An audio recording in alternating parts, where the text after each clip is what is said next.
정교모 언론미디어위원회에서 주관하는 한국 공영방송 문제점과 자유시민의 대응 전략 공청회를 시작하도록 하겠습니다. 조경태 국회의원실에서 조경태 의원께서 인사 말씀이 있도록 하겠습니다. 네, 오늘 귀한 시간 이렇게 참석해 주신 여러분께 진심으로 감사드립니다. 저는 평소 5선 국회의원 하면서 우리나라의 그 방송들이 과연 공영방송인가 할 정도로 상당히 좀 이 문제점들을 많이 좀 느꼈었거든요. 근데 오늘 이 주제가 한국 공영방송의 문제점과 자유시민의 시청자 주권이라는 이 주제로 공청회를 하게 되었습니다. 이 공청회를 함께 주관해 주신 사회정의를 바라는 전국 교수 모임의 그 회원님 여러분들과 또 자장을 맡아주신 홍용락 우리 사회자님이자 고모님께 깊은 감사와 또 경의의 말씀을 드리겠습니다.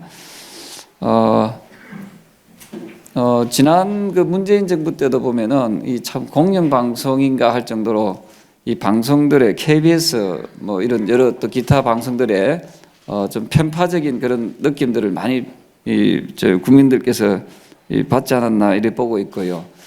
또한 또 일부 또 언론에서는 이 국익에 반하는 그런 방송들을 많이 내보냄으로써 상당히 좀 국가를 좀 위태롭게 할 수도 있는 그런 부분에 대해서도 우리 국민들께서 또 시청자분들께서 상당히 좀 우려를 많이 했던 것 같습니다.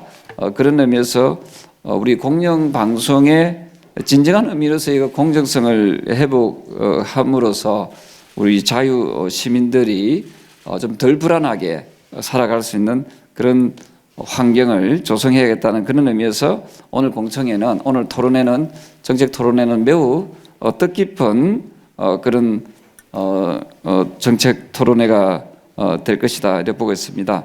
다시 한 번 더 함께 해주신 우리 정의로운 우리 시민 여러분께 진심으로 축하와 감사의 인사를 드립니다. 예, 고맙습니다. 오늘 존경하는 조경태 국회의원님실 의원실과 사회정의를 바라는 전국 교수 모임 우리 정교모가 공동으로 한국 공영방송의 문제점과 자유시민의 시청자 주권이라는 주제로 공청회를 갖게 되어 매우 뜻깊게 생각합니다. 정교모 공동대표를 맡고 있는 박은숙 교수입니다. 추운 날씨에도 불구하시고 귀한 걸음으로 참석해 주셔서 감사의 말씀을 전합니다. 정교모 언론미디어위원회가 주관하는 이번 공청회에서는 지난 5년간 KBS, MBC 등 공영방송이 내적, 외적 다양성과 보도 공정성을 유지했는지를 점검하고 개혁 방향을 논의하고자 합니다. 잘 아시다시피 KBS, MBC 등 공영방송사는 국민들에게 과연 올바른 가치와 정보를 전달할 저널리즘의 책무인 공정성과 정확성이라는 막중한 책무를 방기하고 편향방송, 편향된 조직 운영으로서 시청자들의 권리를 침해하고 국민들의 신뢰를 저버리는 행동으로 비판을 받아왔습니다. 이러한 그릇된 편향성을 가진 보도는 우리 사회를 대립과 갈등으로 분열시키고 국익에도 심대한 손해를 끼쳐왔으며 오죽했으면 MBC 제3노조가 자신의 방송인 MBC를 갖가지 문제를 공개적으로 제기해왔겠습니까? 이번 공청회가 시청료라는 이름으로 혹은 기타 사회적 자원으로 많은 지원을 하고 있는 우리 시청자 국민들의 주권이 과연 제대로 보장되고 있는지를 수년간 언론 환경에서 또는 다양한 현장에서 이러한 여러 상황들을 주시하고 그 문제점을 보아오신 관련 분야 전문가들과 학계를 대표해서 오늘 토론해 주시는 교수님들께서 문제를 진단하고 함께 대안을 살펴보는 기회가 될 것으로 기대합니다. 한상혁 방통위원장, 정연주 방송통신심의위원장, 민노총 산하 언론원 등이 아직도 그 영향력을 절대적으로 행사하는 구조로 되어 있는 방송계는 문재인 정권에서의 그 체제가 오늘날까지 지속되어 여전히 방송 심의에 있어서나 방송 편성에 있어서 주도권을 장악하고 있는 구조입니다. 실제로 그들의 어떤 입장에 서 있는 분들끼리 서로 끌어주고 밀어주는 상황이 오늘날까지 지속되고 있는 상황입니다. 윤석열 정부가 문재인 정권 하에서 많이 또는 여러 가지 형태로 자행되었던 잘못된 국가정책을 바로잡고 국민들에게 올바른 가치와 정보를 전달하기 위해서는 이러한 방송 환경이 개혁되지 않고서는 대한민국의 새로운 도약은 기대하기 어렵다고 보여집니다. 일반적이고 보편적인 국민들의 상식선에서 객관적인 방송을 통해 민의를 보도할 수 있는 참신하고 유능한 기자분들이나 관계자분들이 뉴스나 방송의 주요 보직에서 다시금 그들의 역할을 할 수 있는 여러 가지의 상황들이 실질적으로 원천적으로 차단되고 있는 상황입니다. 이러한 속에서 공영방송의 개혁은 그 어느 때보다 중요하고 필요하다고 보여집니다. 오늘 토론을 통해서 향후 방송개혁의 새로운 방향을 제시하는데 중추적인 역할을 할 수 있는 개혁 방안이 제시될 수 있기를 기대합니다. 뿐만 아니라 그간 여러 가지 문제가 있었던 공영방송사에 대한 집단 민사소송 가능성의 검토와 또한 2월 임기 만료를 앞두고 있는 MBC 박성재 사장에게 적용할 수 있는 법리적인 부분이 어떤 것이 있는지도 살펴보는 유익한 시간이 되었으면 합니다. 뜻깊은 토론회 장이 열릴 것을 기대하며 참석해 주신 모든 분들께 다시 한번 감사의 말씀을 전합니다. 감사합니다. 네, 감사합니다. 자, 먼저 그러면 이 조 교수님 발표를 하셨는데 PPT 하시죠. 저기서 발표를 하시면 화면이 더 잘 나온답니다. 헌법에 규정한 자유민주공화국을 꼭 이뤘으면 좋겠습니다. 지금까지는 몇 년 동안 대한민국은 법적으로는 민주공화국 하나지만 사실상 두 개의 공화국이 내전을 벌였습니다. 지금도 내전을 하고 있고 앞으로도 대한민국의 비정통 전복적 세력에 대한 여러 가지 제압 순치 과정이 일어나야 될 것 같습니다. 정경호 공동대표를 하고 대한민국은 극단적 진영 정치에 빠져 있습니다. 거의 정치 내란입니다. 내일 야당 대표가 피의자로 검찰 수사를 받습니다. 그 피의가 무슨 신성한 어떤 시국 그것도 아니고 지방 정치에서의 비리 문제로 가고 있습니다. 대한민국은 일체성의 위기에 있습니다. 그리고 단순한 여소야대가 아니라 야당 독재입니다. 그것도 그 독재가 어떤 국가 발전이라든지 뭐 이런 게 아니라 한 범죄 피의자에 대한 보호, 전임 대통령의 거의 반역적 힘에 대한 여러 가지 보호를 위해서 존재합니다. 그리고 대한민국은 헌법과 입법이 지금 마비되고 위헌적 입법이 양산되고 있는 상황입니다. 그래서 극단적 진영 카르텔 정치와 저항과 전복과 헌정 마비가 되어 있는 상태로 우선 형식적으로 윤석열 정부가 정부를 맡아서 진행되고 있습니다. 그리고 이 사실상의 내전은 정치 내전은 거짓 세력과 기만 정치를 일삼는 거짓 세력과 진실을 추구하는 세력, 진정한 공화국 세력의 가치 전쟁에 지금 가치 전쟁이 진행되고 있습니다. 여기에 이 큰 사실상의 진영적 극단 정치에 가장 중요한 부역을 하는 진영적인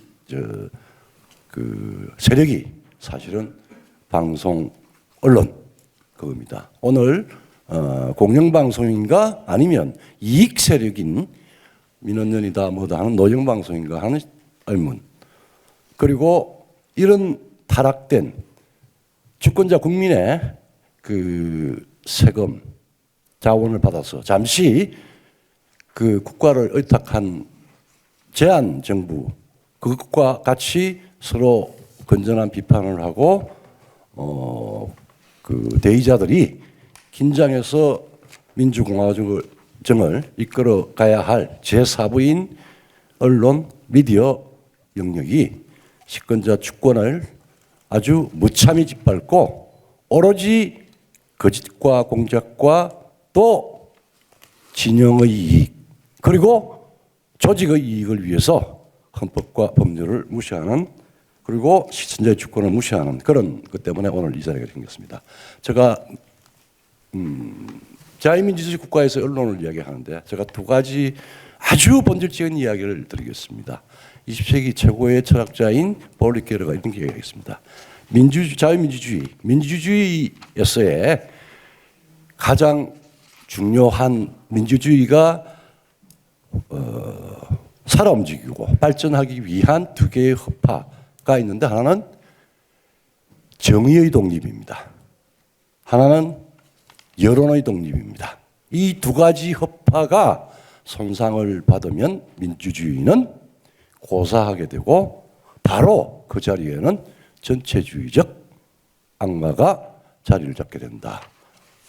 여러분들 상상을 해보십시오. 대한민국의 자유민주 공화국이 살아 숨쉬는 두 허파가 정상입니까? 고장입니까? 병들었습니까? 두 번째, 1940년대 50년대 존 두이하고 그 사람은 사회민주주의자였습니다. 상당히 진보 성향의 사회민주주의에서도 불구하고 민주주의는 헤레스 예스, 이단은 오케이, 컨스피러시 노, 음모는 공작은 조작은 노. 즉 민주주의가 어둠의 세력에 의해서 기만당하고 음모를 꾸미고 조작에 의해서 움직이게 되면은 민주주의는 또다시 아무런 힘을 쓰지 못하는 아니면 굉장한 위험한 전체주의로 빠져들어갈 수 있다라고 하는 겁니다. 지금 대한민국이 우리 정교모가 조국 사태 이후에 줄곧 이 대한민국의 정치와 사회와 그다음에 우리 민초들의 의식에 파고들어온 전체주의적 현상들을 놓고 유사전체주의의 현상의 거짓과 진실이 가치의 전쟁을 벌여야만 하는 상태에 있다는 걸 주장을 해왔습니다. 그리고 여론의 독립성은 언론과 언론기관의 독립성 그리고 그 사람들이 역할하는 중립성과 공정성을 담보로 합니다. 그런데 지금 뒤에 많은 분들이 독립적으로 많은 발전을 하겠지만 이거는 진영 카르텔 정치의 행위자로 나서서 하부를 담당하는 대리인 전투 조직으로 지금 전락한 상태입니다. 그리고 노영방송으로 국가의 공적인 지배구조와 그 다음에 시청자 국민들의 세금으로 존재하는 기관이 특정 그리고 가장 해악 대한민국 자유민주주의를 파괴할 수 있는 그런 노영방송으로 전락할 위기에 처해 있습니다. 여러분들 이제 문제점 내가 쭉 말씀하고 3번입니다. 지금 대한민국의 4번 보면은 공영방송은 특정 이익단체입니다. 이건 정치 이익 범죄 이익단체의 내적 전체주의, 즉 그 속에 들어가면은 일사불란하게 범죄 혹은 이익 추구의 지휘자의 명령에 복종해야 되는 그런 내적 전체주의가 작용하고 있고, 그래서 가짜뉴스라든지 교묘한 보도 비틀기부터 시작해서 아예 기획된 조작 기만이 진행되고 있습니다. 그거는 또 방송위원회라든지 즉 헌법, 입법, 그다음에 헌법을 무시하는 입법적 그 일종의 장난질로, 그리고 기관도 그런 식으로 해서 소위 실정법, 하위 실정법의 여러 가지 이 법 기술주의에 의해서 시청자가 가지고 있는 주권의 그리고 이 공영방송의 존재성에 대한 그 헌법적 그 권위를 다 마비시키고 해체시키고 오로지 하위 법률이나 혹은 시행령이나 아니면 자기들 규정으로 그런 것들 노영방송이나 혹은 진영 카르텔의 행위자로서 여론을 왜곡하고 혹은 여론을 조작하는 그런 일들을 여러분들이 보았습니다. 그리고 대한민국의 허파 중에 하나인 정의의 독립이 대법관이 혹은 대법원장이 거짓말을 하고 대법관이 술에 그것도 50억이라고 하는 말도 못하는 피의자로 지금 되는데, 대법관이 타락하고 부패해서 정의의 독립이 즉각 일어날 수 없고 정의가 지연되고 있습니다. 이렇게 장난을 쳐도 대법원까지 가서 판결을 받을 때까지는 무죄니까 그때까지 분탕질 하겠다는 겁니다. 즉 진영 정치가 이렇게 난잡하게 벌어지는 것은 법의 이름으로 범죄를 하고 그리고 여론의 이름으로 정치를 거꾸로 떨이고 난잡하게 만드는 아주 딜레마에 있죠. 그래서 시청자 주권이 완전히 말살된 건 아니지만 이런 말하자면은 의식의 노락질을 하는, 그리고 그 정치적 망상에 빠져 있는 세력들이 스스로는 이익을 위한 자기 진영의 이익, 정치적 이익보다도 훨씬 더 비루한 개인적인 물질적인 이익을 위한 카르텔로 전락해서 범죄까지 서슴지 않는 그런 상태에 있습니다. 오늘 지금 공영방송의 위기 민영화 뭐 이런 얘기가 다 되고 있을 것 같은데, 제가 정치 사상을 공부를 한 사람으로서 이렇게 좀 근본적인 문제를 제기를 해야 되는데, 대한민국 언론, 제도권 정치인들 그리고 잘 나가는 주요 언론기관들이 원칙을 이야기하지 않고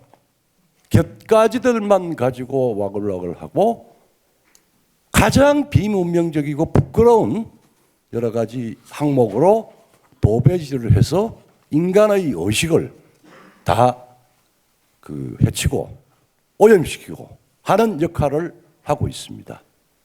정반대의 역할을 하고 있죠. 주어진 존재의 이유를 망각하고 존재의 이유를 망각하고 법률적 정치적 트릭으로 대한민국의 국가를 해체시키고 헌법을 파괴하고 시청자의 궁극적인 시청자의 주권적 실존적 권리를 훼손하고 있습니다. 이거 다 정상화해야 될 거라고 생각합니다. 같이 노력했으면 좋겠습니다. 감사합니다. 예, 저는 뭐 이 사례를 중심으로 좀 말씀드리겠습니다. 그래 이제 교수님하고 좀 차이가 날 것 같아가지고요. 그 뭐 다른 방송도 마찬가지겠지만 KBS도 그렇습니다. 이게 언론이라는 게 공정하고 균형된 것들이어야 되지 않습니까? 또 잘못된 것에 대해서는 뭐 성역이 없어야 되지 않습니까? 근데 이 KBS 보도에 지난 5년 이상을 보면 감동하는 게 그 민주당과 민주당의 유력 정치인들은 성역화하는 행태 뭐 그런 것들로 대변될 수 있습니다. 제가 사례를 몇 가지 말씀드리면 이렇습니다. 뭐 심각한 사례가 많은데 가까운 사례 몇 가지 말씀드리면 지난 12월 30일 날 그 사면이 있었지 않습니까? 그때 KBS 압수 유수에서 어떻게 보고를 하냐면 이명박 전 대통령하고 김경수 전 경남지사가 관심이었습니다. 그래서 어떻게 보도를 하냐면 이명박 전 대통령은 사면이 되면서 나오면서 기자들 앞에서 국민들인데 이 송구스럽다 이런 뭐 좀 사과성 얘기를 했어요. 그리고 김경수 지사는 그런 얘기 일체 없이 봉하마을로 내려갔습니다. 근데 보도가 뭐냐면 KBS 기자가 이명박 전 대통령의 사과는 사과가 아니다. 사과 같지도 않은 뭐 이렇게 이야기하면서 혹독하게 비판을 했습니다. 이명박 전 대통령과 현 정부에 대해 사면 조치에 대해서. 반면에 김경수 전 지사에 대해서는 그 지지자들이 환호하는 것들 뭐 그러면서 열심히 띄우기 보도를 하더라고요. 근데 실제 김경수 전 지사가 트루킹 댓글 가지고 사과한 적이 없지 않습니까? 사면 때도 마찬가지입니다. 본인이. 그런데도 불구하고 한쪽은 사과를 한 것도 사과로 받아들이지 않는다고 얘기를 하고 있고 한 사람은 사과하지 않는데도 불구하고 지지자들이 열광한다 뭐 이런 식의 보도를 하더라고요. 제가 예를 하나 더 들어보면 지난번 12월 5일 날 지금 대통령의 국민과의 대화가 있었습니다. 그때 뭐라고 얘기를 하냐면 이렇습니다. 이 대통령이 국민과의 대화를 할 때 국가의 주요 과제들을 가지고 하지 않습니까? 그래서 주요 관심사고 그런 것들을 중점적으로 보도합니다. 대통령 띄우가 아니고 대한민국의 과제들이기 때문에 중요 과제들이 나열되어 있기 때문에. 근데 그 딱 한 꼭지를 보도하더라고요. KBS 9시 뉴스가.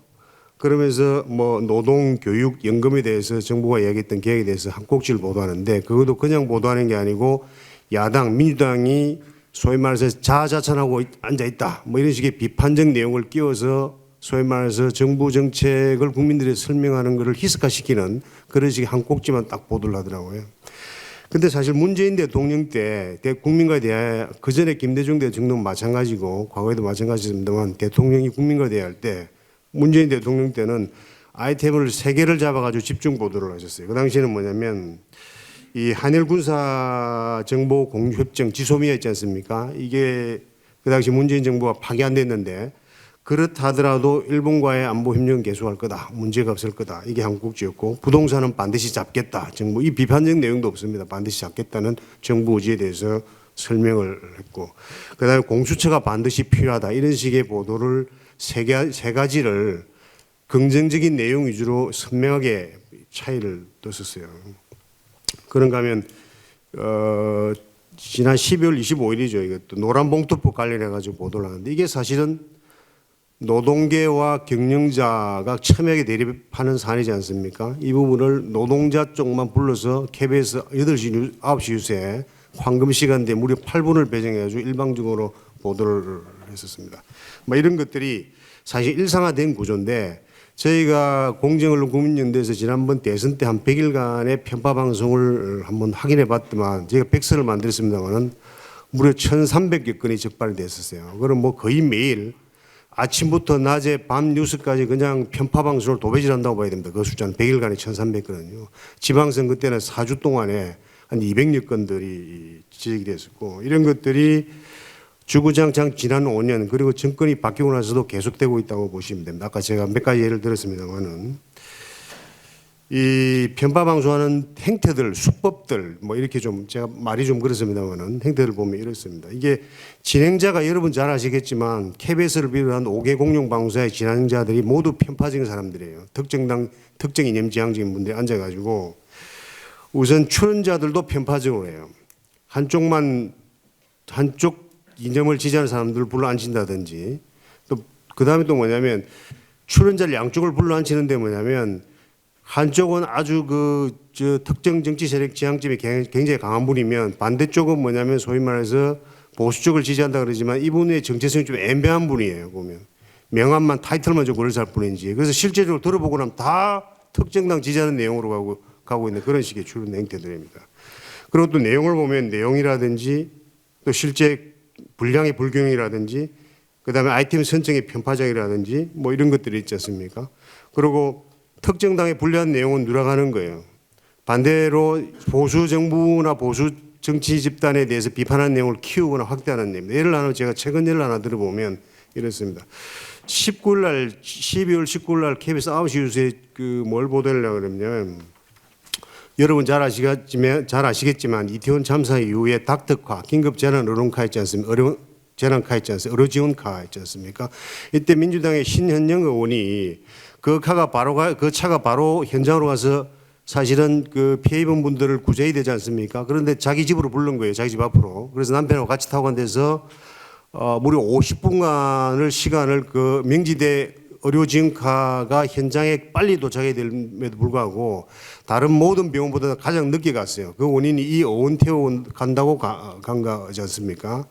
근데 이거를 KBS 9시 물론 또 이것도 이런 것도 있어요. 이게 신현영 의원이나 전문가들이 그 현장에 가서 구조하는 데는 골든타임이라고 해서 4분 안에 도착해야 된다는 걸 신현영 의원도 강조하고 여러 전문가들이 강조를 했습니다. 근데 이분이 본인하고 본인 남편 태우라고 해서 50분 만에 현장에 도착하는 거예요.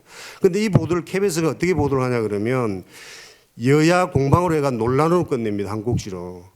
근데 다른 매체들 SBS나 다른 종편들에서 뭐냐면 이분이 거짓말한 것도 또 드러났어요. 현장에 가서 의료 활동도 하지도 않았어요. 사진 찍었어요. 남편하고 선전용으로.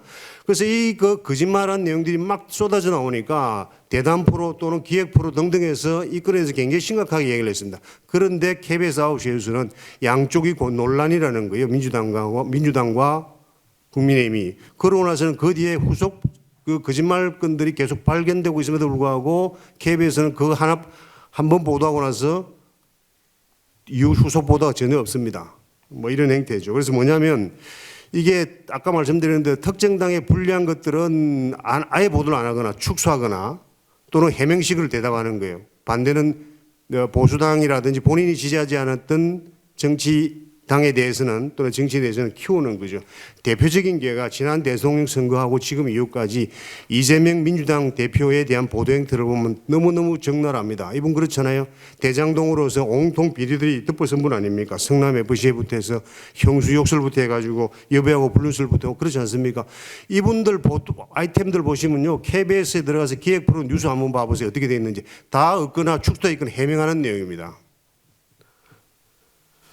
근데 이런 것들이 이 행태들을 이걸 여론하는 행태를 보시면요. 저희들 현장에서 관찰해 보면 이게 이런 이슈가 KBS만의 문제가 아니고 5개 공영언론사 MBC, YTN, 연합, TBS까지 동시에 동시다발적으로 터져 나가는 거예요.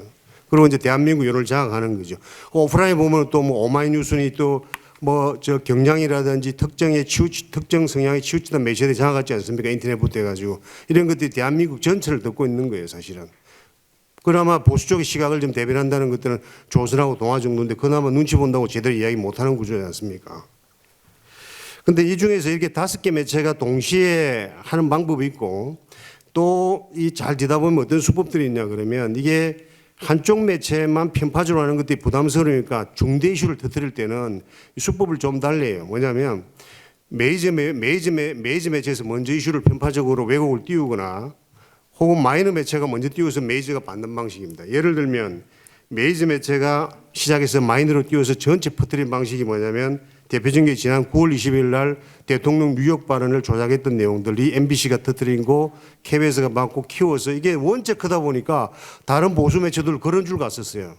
이게 진실은 뭐냐면 바이든이 난리는 게 아니에요. 진실은 전문가들이 국내 소리 전문가들이 동원돼서 음향 분석기로 분석한 결과는 무슨 말인지 모르겠다는 게 진짜입니다. 이게 그게 정답이에요. 여기에 대해서 아무도 반론을 제기하지 못해요. 사실은. 그리고 그런 무슨 말인지 모를 때는 그걸 특정하게 해석하지 말아라는 게 그 데이터를 공개하는 원칙이고 또 보도 원칙입니다. 이게 날조됐다는 얘기예요. 이거를 KBS, MBC가 이런 대형 매체들이 띄우니까 받아서 군소매체로 확대해가는 방법이죠. 이게 2020년에 한동훈 장관이 채널A 기자해가지고 공모해가지고 유시민 전 노무현 재단 이사장을 주가 조작에 연루했다고 엉터리 사실 만드는 거 있지 않습니까? 그것도 마찬가지예요. 그것도 MBC가 시작을 하고 KBS가 받고 나중에 군소매체로 넘어간 겁니다. 이 물론 허위 사실로 드러난 거죠. 그다음 마이너 매체로 시작해서 이게 계속 MBC만 두드리면 MBC가 천도에 서면은 조작 방송에 부담스럽지 않습니까? MBC군들이. 그래서 등장한 게 이 군소 매체가 나타나서 확대가는 방식인데 그 방식이 최근에 왔던 청담동 술자리 심야 술자리 논란 더 탐사했지 않습니까? 서울의 소리가 올해 2월 달에 했던 서울의 김건희 여사 불법 녹취물 같은 것도 마이너 매체가 시작한 거죠. 근데 이걸 시간을 지켜달라 했는데 제가 한 1분 반 이내로 빨리 끝내겠습니다. 이렇게 된 데는 이렇게 보십니다. 이게 이렇게 된 원인은 소위 말해서 특정 정치 집단의 선거 승리나 집권이 이런 지금 현재 5개 공영 방송사 KBS 비롯한 5개 공영 방송사를 장악하고 있는 언론 노조 집단들의 이익 혹은 민주당 저기 뭡니까 노동단체 있지 않습니까? 저쪽의 노동단체의 이익과 일치되는 그런 구조입니다. 이게 선거의 승리해야 내 이익이 바로 연결된다. 뭐 그런 거죠. 그래서 실족에 저쪽에 대했던 분들이 뭐냐면 언론노조 출신들 5개 공영 언론사나 또는 뭐 이 규제기관인 방통위, 방통심의 또는 공공기관 이사들 다 대부분 장악하고 있는 구조가 그런 형태입니다. 그리고 그런 형태로 연결되었던 것들이 뭐냐면 KBS 같은 경우에 다른 데도 마찬가지겠습니다만은 언론 노조 출신 조합원들이 아니면 주요 취재부 간부들이나 주요 취재부서의 기자나 PD를 할 수가 없는 구조입니다. 그렇게 되다 보니까 시스템적으로 이렇게 되어 있는 거죠. 그리고 이런 게 사실 이 아까 누가 말씀하셨습니다만 가치관을 붕괴한다든지 그런 거 아닙니까? 이게 뭐 이재명 씨 두고 보면 거짓말 잘하고 우기기 잘하면 출세할 수 있고 내가 원하는 목적을 이룰 수 있는 사회라는 메시지를 강력하게 던지고 있는 거 아닙니까? 공영방송사 사장들이 편파 방송하고 외국 방송하고 이렇게 하면 MBC 사장도 되고 KBS 사장도 되고 이사장도 될 수 있다는 그런 메시지를 던지고 있는 거 아닙니까? 가치관 붕괴 부분도 그렇고요. 저는 국가발전제에도 마찬가지 말씀드리고 싶어요. 국민이 선택해서 보수 정부를 선택하든 진보 정부를 선택하든 정부가 일을 할 수 있게 해줘야 될 거 아닙니까? 그걸 피하면 정부가 들어서 내가 원하지 않는 정부 들어서니까 강호병 사태 만들지요. 예? 세월호 문제 확대시켜서 정부 일 못하게 만들지요. 이 정부가 들어서 지금 주구장창 지금 정책적으로 또는 그 가족 문제 가지고 시비 걸고 있는 거 아닙니까? 이게 일을 할 수 있는 구조가 아니지 않습니까? 이게 정부 발전을 정확하게 제어하고 있다고 보셔야 됩니다. 네, 감사합니다. 박수하겠습니다.